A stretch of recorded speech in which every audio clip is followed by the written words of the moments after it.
मनुष्य हुए, हम सभी मनुष्य हैं, हमारे भीतर में मनुष्यता भी है, इंसानियत भी है, ये अंग भी हमें मिला है। लेकिन फिर बोला है कि मनुष्य हो जाना, मनुष्यता भी आ जाना, दया भी आ जाती है दिल में, लेकिन उसके बाद भी धर्म श्रवण करना बड़ा मुश्किल है। श्रवण करना, आप सोचोगे तो हम तो श्रवण कर रहे हैं, ये करना भी आसान नहीं है, बड़ा सौभाग्य लगता है, बड़े हल्के कर्म लगते हैं। मोहामोहनीय कर्म जब खत्म होता है, मोहनीय कर्म जब खत्म हो रहा है, तब जाकर के 70 करोड़ा करोड़ी सागरोपम मोहनीय कर्म का जब 69 करोड़ा करोड़ी सागरोपम खत्म हो जाता है, सिर्फ एक करोड़ा करोड़ी सागरोपम बचता है, तब जाकर हमारे मुंह से एक बार नवकार मंत्र निकलता है। यानी कि हमने कितनी बड़ी यात्रा की है, हम इतने तो हल्के हो चुके हैं, कितना हल्के हो चुके हैं, अब सुनने भी आ रहे हैं। पुरुषार्थ तो इस पनवेल में बहुत लोग हैं, लेकिन पुरुषार्थ तो आप लोगों ने किया, यानी आपने सुना, सुनते ही आपके भीतर में वो पूर्व जन्म के संस्कार जागे कि नहीं मुझे जाना है।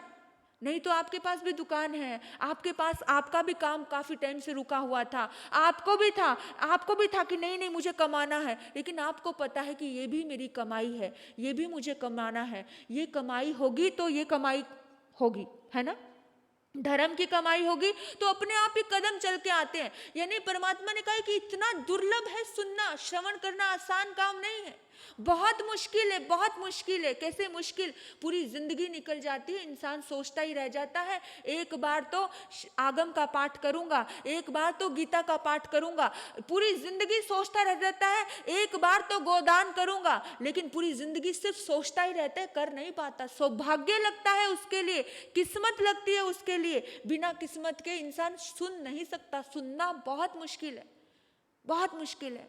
आपको बताऊं, एक छोटा सा उदाहरण देती हूँ। एक बनिया था और उस बनिया के दुकान के पास ही एक महात्मा ने अपना डेरा डाला हुआ था।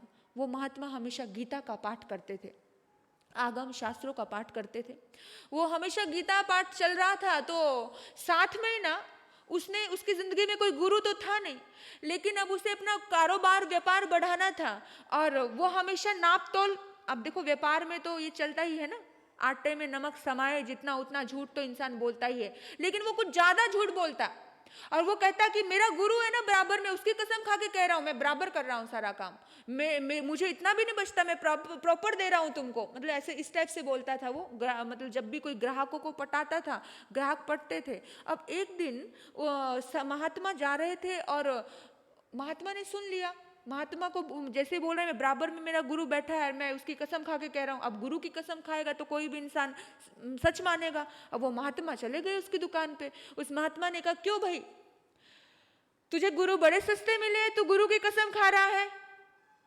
अक्सर इंसान को भगवान बड़ा सस्ता लगता है, जब भी झूठ बोलना हो तो भगवान की कसम खा लेता है। भगवान का कोई नहीं है ना, भगवान को थोड़ी अपना समझते हैं, है ना। तो उसने कहा तुम मुझे सस्ता लगता हो।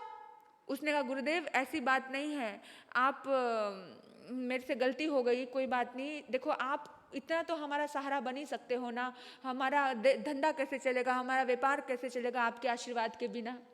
उसने कहा चल गीता का पाठ सुनने के लिए आना। गुरुदेव जरूर आऊँगा जरूर आऊँगा। अब हम भी जाते हैं गोचरी को, बोलते हैं प्रवचन में आना, तो इतना संतोष से भी झूठ बोलते, गुरुदेव बिल्कुल कल ही आ रहा हूँ, कल आता हूँ। अब मैं इंतजार करती हूँ कल आएगा आएगा, बंदा कल आया ही नहीं। और कह देते हैं तो ऐसे इतने विश्वास से कहते हैं हमारे सब जी पक्का आएंगे पक्का आएंगे पक्का आएंगे, है ना, होता है ना। अब वो संत महात्मा सोचता है आ जाएगा। अब संत महात्मा बीच बीच में उसको कहता रहता है गीता का पाठ सुनने के लिए आया कर, गीता का पाठ सुनने के लिए आया कर। उसने कहा गुरुदेव बस कल आता हूँ कल आता हूँ। उसका कल कभी आया ही नहीं, उसकी मौत आ गई। वो इस दुनिया से चला जा रहा था, अर्थी बांधी जा रही थी, 4 लोगों ने उसकी अर्थी को कंधे पे उठा लिया और सब लोग राम नाम सत्य बोलते जा रहे थे, राम नाम सत्य है, राम नाम सत्य है। अब जब ये चीजें बोली जा रही थी, उसी पल में वो महात्मा आ गए अपनी गीता लेकर के। उसने कहा अरे अरे ये कह रहा था कि मुझे कल मुझे गीता का पाठ सुनने आना है, कल ये आने वाला था, इसने बोला था आज ये आने वाला था मेरे पास, मुझे इसको गीता का पाठ सुनाना है। लोगों ने कहा महात्मा जी दिमाग तो सही है, ये मर चुका है, ये खत्म हो चुका है। अब इसको गीता का पाठ सुनाने का कोई मतलब नहीं है। उसने कहा तुम चिंता मत करो, ये नहीं सुनेगा, पर पीछे आसपास के लोग तो सुनेंगे। उन लोगों ने कहा नहीं नहीं नहीं, हमारे पास समय नहीं है, इनको जाकर के शमशान में अग्नि संस्कार दे करके आना है, हम कल आकर के सुनेंगे। जैसे उन लोगों की हालत है, वैसे भी हमारे में से भी हम जैसे लोगों की भी हालत है। कल कल करते करते कल कभी हमारे द्वार पर नहीं आता और हमारी मौत आ जाती है। सुनना बहुत मुश्किल है, बहुत मुश्किल है। हमें लगता है राम नाम सत्य है, राम नाम सत्य है, लेकिन कब तक लगता है? जब तक शमशान में जाते हैं तब तक। और उसके बाद क्या करते हैं? घर मकान सत्य है, घर बार सत्य है, दुकान सत्य है, यही लगता है ना। लेकिन कब तक?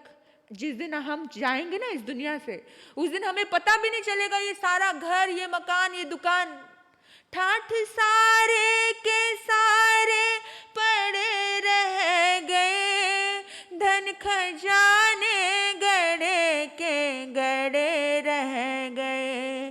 ठाठ सारे के सारे पड़े रह गए, धन खजाने गड़े के गड़े रह गए। अंत में लखपति को ना ढेला जुड़ा, अंत में लखपति को ना ढेला जुड़ा। हंस जब जब उड़ा वो अकेला उड़ा, जिंदगी में हजारों से मेला जुड़ा, जिंदगी में हजारों से मेला जुड़ा। हंस जब जब उड़ा वो अकेला उड़ा। तो अपने आप को धर्म श्रवण के लिए समय देना बहुत सौभाग्यशाली दे पाते हैं। नहीं तो ये जिंदगी, मैं एक घर में गई, आपको सत्य घटना बता रही हूँ। एकदम जर्जरित शरीर से कृश का एक बूढ़े बाबा बैठे थे। जो बिस्तर था वो भी बड़ा गंदा सा था, कपड़े भी बड़े गंदे से थे। उस बूढ़े बाबा ने कहा, महाराज साहब जी आप आए हो तो मुझे मंगल पाठ सुना के जाना। मैंने कहा ठीक है। मुझे मंगल पाठ सुनाना तो बहाना था। वो कह रहे थे कि महाराज साहब जी मेरे सामने एक बहुत बड़ी जगह है, वो जगह ऐसा हो जाए कि जगह किसी की चपेट में है, वो जगह छूट के इस जगह पर मुझे एक बहुत बड़ा बंगला बनाना है। सांस लेना मुश्किल हो रहा था, बोलना मुश्किल हो रहा था। वो कहते ना, अंगम गलितं पलितं मुंडं दशन वहीनं जातं तुंडं वृद्ध याति गृहीत्वा दंडं तदपि न मुच्यन्ति आशा पिंडं। भज गोविंदं, लेकिन गोविंद तो याद नहीं आती। अंग शिथिल हो चुका है, आंखों से पानी बह रहा है, चश्मा आ गया, कानों में बहरापन आ गया, दांत झड़ गए, बाल वाइट हो गए, शरीरों में शक्ति नहीं है। फिर भी ये आशा, ये तृष्णाएं इंसान की इतनी जवान है कि बंगला बनाना है। वो बंगले में प्रवेश कर भी नहीं पाएगा, उसको पता है कि कल का भरोसा नहीं है। फिर भी इतनी ज्यादा, एक बार बस सुकून से मर पाऊंगा। अरे भाई कमाल है, पुण्यवानी होगी तो तुम सुकून से मर पाओगे, पुण्यवानी नहीं होगी तो वो भी नहीं कर पाओगे।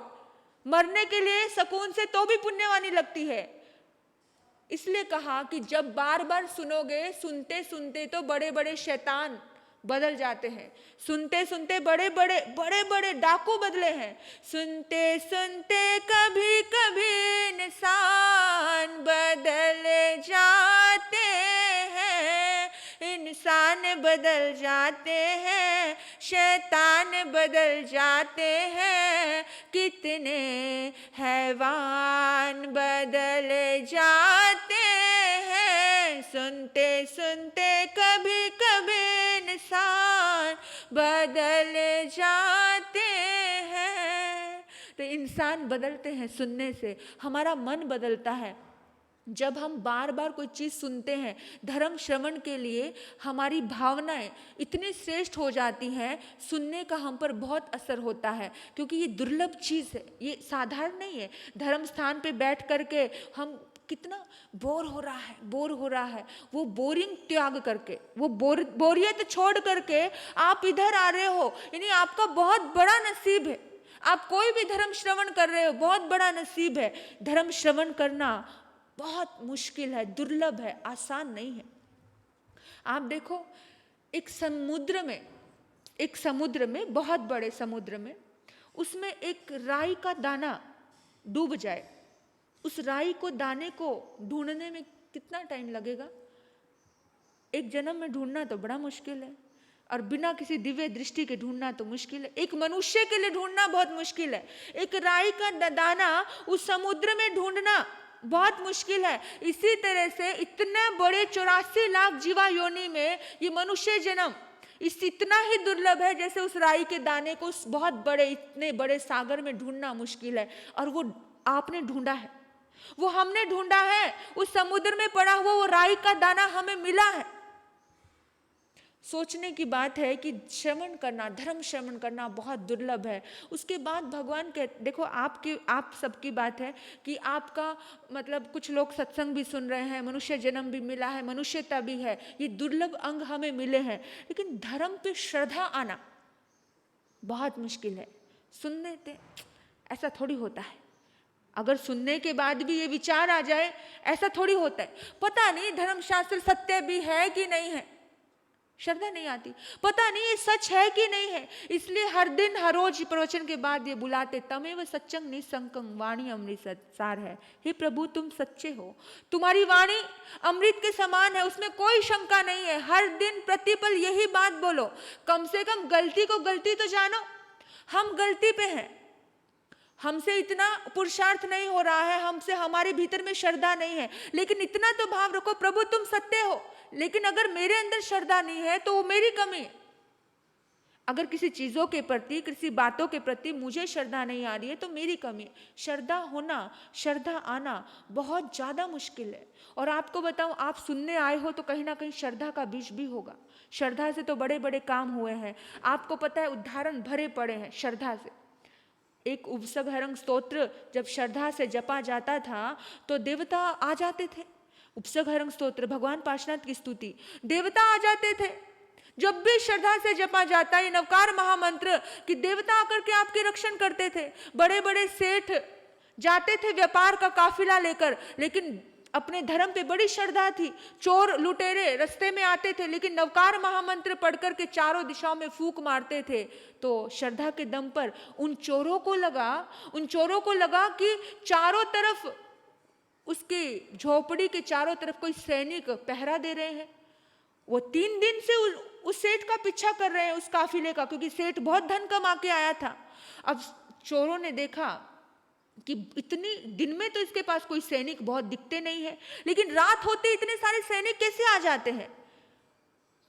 सुबह जब अंतिम दिन था, वो गए चोर और पूछा, तुम्हारे पास ऐसी क्या विद्या है जो तुम लोग, सुबह तो कोई सैनिक दिखते नहीं है लेकिन रात को हाथ में तलवार लिए हुए सैनिक दिखते हैं। सेठ ने कहा कि भाई मेरे पास तो कोई विद्या नहीं है। बोला फिर तुम क्या करते हो? बोला मैं तो सिर्फ एक नवकार महामंत्र का आराधन करता हूँ, जप करता हूँ, चारों तरफ घूमता हूँ, फूंक मारता हूँ, बस इतना ही करता हूँ। चोरों ने बताया कि हम हर रोज आते तुम्हारा माल छीनने के लिए, हमने सोचा इस बियावन जंगल में इतने बड़ी दौलत लेकर के तुम साथ चल रहे हो, हम तुम्हारी दौलत को छीन ले, लूट ले तुम्हें, लेकिन हम हर रोज आ रहे हैं। हर रोज हम देखते हैं कि एक तलवार लेकर के चारों तरफ सैनिक घूम रहे हैं। लेकिन हाँ, एक चीज से हम बहुत डरे। एक चीज ऐसी थी कि सैनिक के हाथ में तलवार तो थी लेकिन सैनिक की गर्दन नहीं थी। इस बात से तो हम डर गए, हमारी हिम्मत ही नहीं हुई। हमें लगा बड़ा भूत प्रेत, ये वाण यंत्र, ये क्या चीज है। तो फिर उस सेठ को भी समझ नहीं आई कि माजरा क्या है। उस सेठ गुरु के पास गया, गुरुदेव मैं नवकार मंत्र पे बड़ी आस्था रखता हूँ, बड़ी श्रद्धा रखता हूँ, लेकिन ये बात मुझे चोरों ने बताई, ये बात मुझे समझ नहीं आई। तो उन्होंने बताया कि देखो बेटा, तुम नवकार मंत्र सुनाओ। जब उन्होंने नवकार मंत्र सुनाया ना, तो नवकार मंत्र में एक बिंदी वो खाता था, तो थोड़ी अशुद्धि थी। अशुद्धि के बल पे वो सैनिक पूरा, उसे नजर नहीं आता था, गर्दन कटी हुई दिखती थी चोरों को। तो इसीलिए तुम अपने नवकार मंत्र को शुद्ध करो।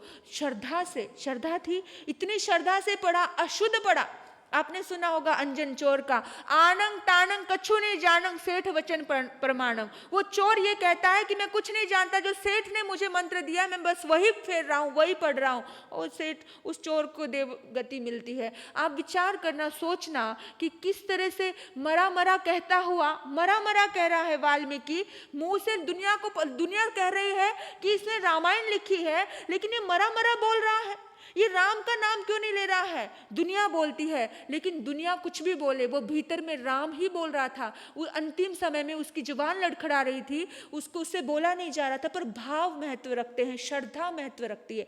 तुम बाहर में कुछ भी बोल रहे हो, लेकिन श्रद्धा नहीं है तो वो आपको असर नहीं देने वाली है। पर श्रद्धा से वाल्मीकि ने, बेशक बाहर से मरा मरा बोल रहा, भीतर से राम राम उच्चारण है, तो राम नाम का साक्षात्कार होते होते उनको बौद्धित्व प्राप्त होती है, साधनाएं प्राप्त होती है, उनका उद्धार और कल्याण हो जाता है। तो धर्म श्रद्धा होना कि कुछ भी हो जाए समर्पित है, अब दिमाग नहीं लगाना है, अब बस समर्पित है आपके चरणों में, तन मन धन सब तुझको अर्पण, बुद्धि सहित ये मन भी समर्पण। ये मन भी और बुद्धि भी, जहाँ तर्क है वहाँ नरक है, जहाँ तर्क है वहाँ नरक है, और जहाँ पर समर्पण है वहीं पे स्वर्ग है, वहीं मोक्ष है। तो समर्पित होकर के जीना।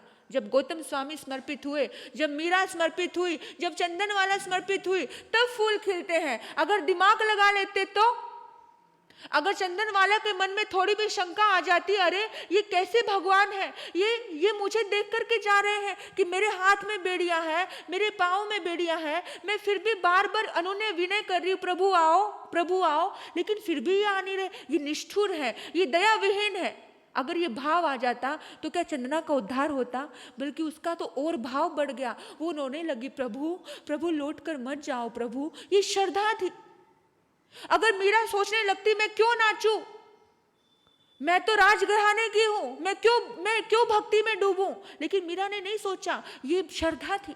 ये श्रद्धा के दम पर जहर अमृत बन जाता है। आसान नहीं था वो जहर पी लेना और जी जाना, पर वो जीती है। तो श्रद्धा में बड़े फूल खिलते हैं, बड़ी ताकत होती है। फिर भगवान कहते हैं कि चलो श्रद्धा भी हो गई, अब आप सभी को श्रद्धा है तभी तो यहाँ बैठे हो, सुनने के लिए आए हो, श्रवण भी कर रहे हो, श्रद्धा है तब भी बैठे हो। लेकिन भगवान कहते हैं श्रद्धा के बाद पुरुषार्थ होना बहुत मुश्किल है। पुरुषार्थ, संयम में पराक्रम, अच्छे काम में पुरुषार्थ होना, अच्छे काम के प्रति आचरण करना। अब मन तो बहुत है कि कुछ पुण्य करना है, कुछ धर्म करना है, लेकिन पुरुषार्थ नहीं होता, आसक्ति नहीं छूटती। मन बहुत है, किसी का अच्छा करना है, गुरु महाराज की सेवा करनी है, लेकिन सुबह उठ करके सुबह सुबह कौन गोचरी बनाएगा? ये पुरुषार्थ नहीं होता। बहुत सारे लोग ऐसे हैं, बहुत सारे लोग अपना तन मन धन सब समर्पित करते हैं, और बहुत सारे के मन में आता है यार सुबह सुबह उठना पड़ेगा, चलो यही कह देती हूँ कि आज तो बाहर जा रहे हैं। यहाँ की बात नहीं कर रही, पनवेल के लोग बहुत अच्छे हैं। मतलब बता रही हूँ आपको, एक्सपेरिमेंट की हुई बातें बता रही हूँ कि देखिए, मतलब एक मन तो बहुत है सामने वाले को दर्द में देख करके, लेकिन उसके प्रति पुरुषार्थ करना। मन बहुत है कुछ दान पुण्य करने का, लेकिन पुरुषार्थ नहीं जागता, मन होता है वहीं की वहीं रह जाता है। तो पुरुषार्थ करना चौथा नंबर, ये सबसे कठिन है, सबसे कठिन। इतना कठिन है कि देखिए मेरे बंधुओं, जब पाप होता है तो दुख जन्मता है, जब पुण्य होता है तो सुख जन्मता है, लेकिन जब धर्म होता है तो शांति मिलती है, सुकून मिलता है।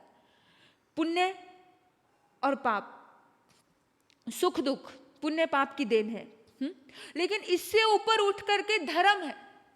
जो धर्म है वो शांति देता है, सुकून देता है।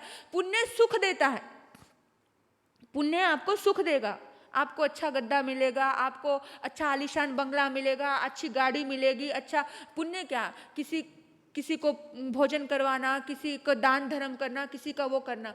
पुण्य कैसा होता है पता है? पुण्य जब इंसान करता है तो मन में भाव रखता है कि मेरा अच्छा होगा, ये होता है पुण्य। लेकिन जब कुछ इंसान अच्छा कर्म करता है और अच्छा कर्म करने के बाद इंसान सोचता है, मैंने पुण्य तो किया, अच्छा कर्म तो किया, लेकिन ये नहीं सोचा कि मेरा अच्छा होगा, ये होता है धर्म। धर्म और पुण्य में इतना ही अंतर है।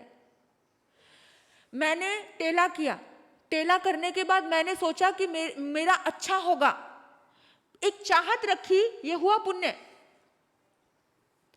मैंने कहीं दान दिया, कहीं धर्म किया, मैंने स्वाध्याय की, मैंने पूजा पाठ करवाए, मैंने भोजन रखे, मैंने पानी प्याऊ, बड़े बड़े प्याऊ बना दिए, कुछ लोगों ने तो बड़े बड़े स्थानक बना दिए, बहुत कुछ किया है, गौशालाएं बना दी। ये उसके पीछे अगर इंसान ने ये रखा कि मुझे पुण्य लगेगा, संत भी बहुत साधनाएं कर रहा है, बहुत तेले कर रहा है, बहुत अठाइयाँ कर रहा है, मास्कमन कर रहा है, लेकिन संत को पता है कि मुझे इसका रिजल्ट तो मिलेगा। जब रिजल्ट की चाह रखी तो वो पुण्य, वो आपको सुविधा के रूप में मिलेगा। लेकिन कुछ लोगों के पास पुण्य बड़े खिले हैं, बड़ी सुविधाएं मिली हैं, बड़े बड़े बंगले, लेकिन बड़े करोड़पति लोग आकर के बोलते शांति नहीं। क्यों? क्योंकि जब किया उसके पीछे की रुचि रख ली, और जब किया और करने के बाद रुचि नहीं रखी, इच्छा नहीं रखी किसी भी चीज की, नेकी कर दरिया में डाल, मैंने कर दिया, मुझे पुण्य लगेगा, मुझे इस चीज की चाहत नहीं है, बस मैंने करना था कर दिया, किसी को बताया भी नहीं, कानों कान खबर भी नहीं दी। एक बीज जब अंदर चला गया तो कितने कितने कितने फल देकर के जाता है, धरती के अंदर गया हुआ बीज। कुछ भी नहीं सोचा, रिजल्ट की चाहत नहीं रखी। लोगों को नाम की चाहत होती है, बड़े बड़े सेठ है जिन्होंने अपने नाम रखवाए, स्थानकों में नाम लिखवाए हैं, लेकिन किसी ने दान दिया पर नाम इच्छा नहीं रखी, तो वो होता है धर्म। वो धन के साथ सकून भी देकर के जाता है। जब इसी को बोलते हैं धर्म। धर्म आत्मा से परमात्मा होने की ताकत देता है, क्योंकि उसको चाहत नहीं है। जब चाहत नहीं है वो सकून अपने आप मिलता है, और उस सकून को चाहने के लिए बड़े बड़े राजे महाराजे तीर्थंकर चक्रवर्ती अपना सब छोड़ देते हैं बिना किसी के। पुण्य तो उन्होंने भी बतेरा किया था, लेकिन जब वो सब छोड़ते हैं कि मुझे किसी से कुछ लेना देना नहीं है, यानी कि सबका भला करना है पर मुझे चाहत में कुछ नहीं चाहिए। भगवान ने चंडकोशी का डंक सहा, दर्द तो मिला था, लेकिन चाहत रखी क्या? वो मुझे सुख देगा, चाहत नहीं रखी। डंक सहने के बाद तो अपने आप ही धर्म का सकून मिलना था। संगम देव का कितना कष्ट सहा, भगवान के अंदर ताकत की कमी नहीं थी, शक्ति थी, लेकिन सहा। दोबारा चाहत रखी क्या? मुझे सुख मिलेगा। किसी को बोला भी नहीं। वो तो इतिहास छुपते नहीं है, इतिहास सब बातें बताते हैं। देखिए, एक पुण्य वो होता है, धर्म और पुण्य का अंतर मैं बता रही हूँ कि पुण्य सोने की जंजीर है और पाप लोहे की जंजीर है। बस सोने की जंजीर में इंसान को मोटी सी भी डाल दो ना तो एक क्या मिलता है, एक तृप्ति मिलती है, लोग मेरे पास सोना है। और लोहे हाथों में डाल दो तो तकलीफ देती है। पाप तकलीफ देता है, पुण्य सुख देता है, लेकिन मोक्ष नहीं देता है। ठीक है, मोक्ष वो देता है नेकी कर दरिया में डाल। जब किसी चीज के पीछे इच्छा नहीं रखी कि मेरी तारीफ हो, मैं से महाराज जी, कुछ लोग तो आकर के चिट देते हैं, महाराज साहब जी मेरा नाम बोलना, मैंने ये काम किया है, यहाँ की बात नहीं कर, चिट देते हैं, महाराज जी मैंने ये किया है, मैं यहाँ का ये हूँ, मैंने वहाँ ये किया, मैंने वहाँ किया।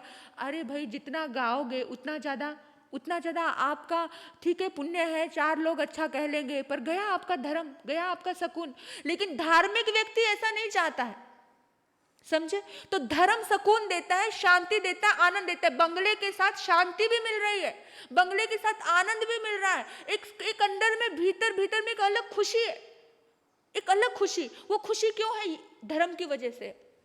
आपको पता नहीं चलता, कभी कभी आप बड़े खुश होते हो, वो कहीं ना कहीं आपने कुछ ऐसा धर्म किया है, इसीलिए अपने आप खुशी फील हो रही है। तो देखिए, एक कवि हुए हैं, माघ उनका नाम हुआ है। उनके पास एक ब्राह्मण गरीब एक व्यक्ति आता है, बिल्कुल दरिद्र।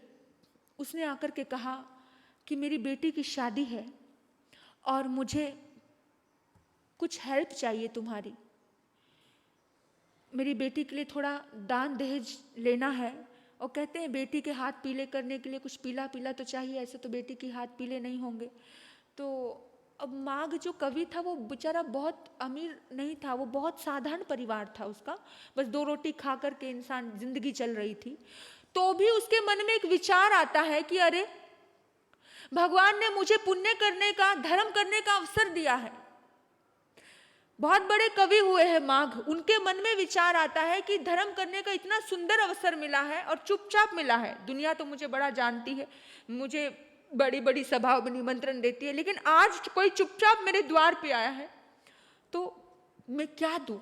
उसके मन में आया, सामने पत्नी सो रही है, पत्नी के हाथ में सोने के कंगन है, पत्नी सो रही थी, चुपचाप वो पत्नी की कंगन निकालने लगता है कि मन होता है, देने की इच्छा होती है।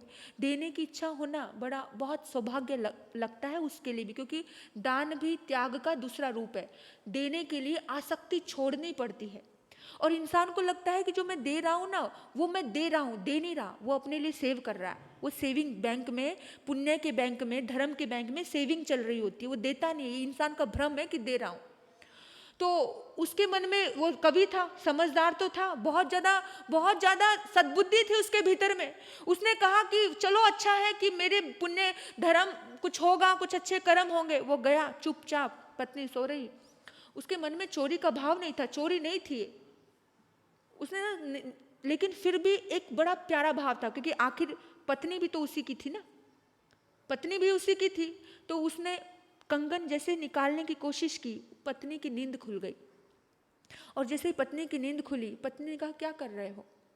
बोला एक भिखारी आया है, बहुत दरिद्र है बेचारा, उसकी बेटी की शादी है, कोई अमीर हो या गरीब हो, हर कोई चाहता है कि मेरी बेटी की शादी अच्छे ढंग से हो, है ना।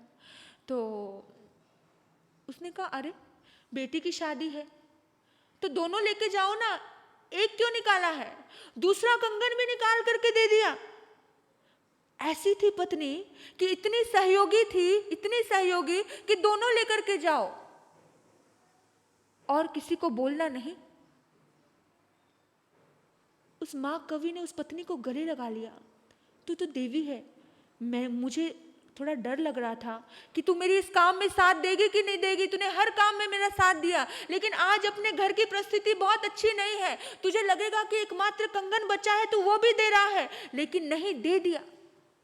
विचार कीजिए, ये होता है धर्म। और माँ कवि की जिंदगी में सुकून की कभी कमी नहीं आई। मेरे बंधुओं, हमें विचार करना है इन 4 परम अंगों के पीछे कि हमारे भीतर में ये 4 परम अंग है, लेकिन पुरुषार्थ नहीं है देने का, धर्म करने का, साधना करने का। हम हर रोज सोचते हैं गाय को रोटी दे के आएंगे, हम हर रोज सोचते होंगे कि कुत्ते को रोटी डालेंगे, हर रोज सोचते होंगे कि किसी चिड़ियाओं को, किन्हीं को दाना डालेंगे, हर रोज सोचते होंगे, लेकिन हम पुरुषार्थ नहीं कर पाते हैं। पुरुषार्थ करना, थोड़ा पुरुषार्थ करना, ये आचरण ही सबसे मेन चीज है। धर्म में आचरण हो जाना जिंदगी का पूरी तरह से रूपांतरण हो जाएगा। और ये मनुष्य जन्म से हमने जो कमाया है उससे कई गुना हम कमा पाएंगे। एक होता है इंसान ने 10,000 कमाए, एक पिता ने अपने 2 पुत्रों को 10-10 हजार रुपये दिए और कहा कि जाओ तुम्हारी बुद्धि की परीक्षा है। एक बेटे ने 10 के 20 कर लिए, एक बेटे ने वो 10 भी गवा दिए। कौन सा बेटा अच्छा लगेगा? जिसने 10 के 20 किए वो अच्छा लगेगा ना। तो इसी तरह से भगवान को भी वो इंसान पसंद आते हैं जो इस मनुष्य को और ज्यादा प्रोग्रेस में, मनुष्य धर्म को, मनुष्य जीवन को और ज्यादा प्रोग्रेस करते हैं। आज तुम्हें ये जन्म मिला, कल को महाविद्य क्षेत्र में जन्म मिले, तीर्थंकरों का सामने सिमंदर भगवान तुम्हारे सामने हो। यानी ये भावनाएं आपके भीतर में आनी चाहिए कि भाई मुझे एक साध्वी मिली, उस साध्वी का मुझे भाव सुना, वो कहते कुछ भी हो जाए, बड़ी त्यागी, बड़ी तपस्वी और भीतर से बड़ी सरल थी वो आत्मा। उसके भीतर में जो प्यास देखी ना मैंने उस साध्वी के भीतर में, बहुत जबरदस्त प्यास थी। वो बोलती थी कि कुछ भी हो जाए, बड़ी यंग साध्वी थी। उसने कहा मुझे इसी जन्म में ही मतलब मुझे बहुत जल्दी इस जन्म में अपने बहुत सारे कर्मों को काटना है, मुझे बस कुछ जन्मों में ही मोक्ष जाना है। इन्हें इतना ज्यादा वो साधना में लीन थी, ध्यान, मेडिटेशन उसका लक्ष्य था। और मुझे लग रहा था ये अपने लक्ष्य के प्रति इतनी ज्यादा सजग है तो निश्चित रूप से वो अपनी साधना में सफल होगी। तो ऐसे ही वो लक्ष्य अपने भीतर में होने चाहिए। जैसे मेरे भीतर में मुझे बहुत बार लगता है कि निश्चित ही ये आत्मा तीर्थंकर गोत्र का वन जरूर करेगी। वो लक्ष्य जब भीतर में जागता है ना, भीतर में जो फील होता है, तो वो फीलिंग आपको अपने आप ही आएगी जब आपका आचरण होगा। पर उसके अनुसार आप आचरण कीजिए, पुरुषार्थ कीजिए। पुरुषार्थ से ही सारे काम आसान होते हैं, इजी होते हैं। तो उत्तराधान सूत्र का ये 3रा अध्ययन की आज हमने विवेचना सुनी। यही परमात्मा ने कहा कि ये सब चीज़ें धन दौलत, मान सम्मान, मकान, प्रतिष्ठा, ये सब चीज़ें इंसान को मिल जाती है, लेकिन ये 4 चीज़ें इंसान को बहुत मुश्किल से मिलती है। मनुष्यता, शुद्ध ज्ञान, श्रद्धा और संयम में पराक्रम, संयम में पुरुषार्थ, ये सभी हम सबको अगर मिली है, हम सौभाग्यशाली हैं। और अपने सौभाग्य का और ज़्यादा अपने धर्म की जड़ को हरी करते रहना, पुरुषार्थ करते रहना। पुरुषार्थ करेंगे, इस भाव में परभाव में हम सुखी होते चले जाएंगे। आपने मुझे सुना, आपके भीतर बैठे परमात्मा तत्व को नमन करते हुए ओम शांति, ओम शांति। वीर नाम के हीरे मोती, प्रभु नाम के हीरे मोती मैं बिखराऊं, गली गली ले लो रे कोई प्रभु का प्यारा, शोर मचाऊं, गली गली ले लो रे कोई गुरु का प्यारा, शोर मचाऊं, गली गली। दौलत के दीवानों सुन लो, एक दिन ऐसा आएगा, धन दौलत और महल खजाना यही पड़ा रह जाएगा। रे धन दौलत और महल खजाना यही पड़ा रह जाएगा। सुंदर काया मिट्टी बनेगी क्या, सुंदर काया मिट्टी बनेगी, चर्चा होगी गली गली, ले लो रे कोई प्रभु का प्यारा, शोर मचाऊं गली गली, मैं शोर मचाऊं गली गली, हाँ शोर मचाऊं गली गली।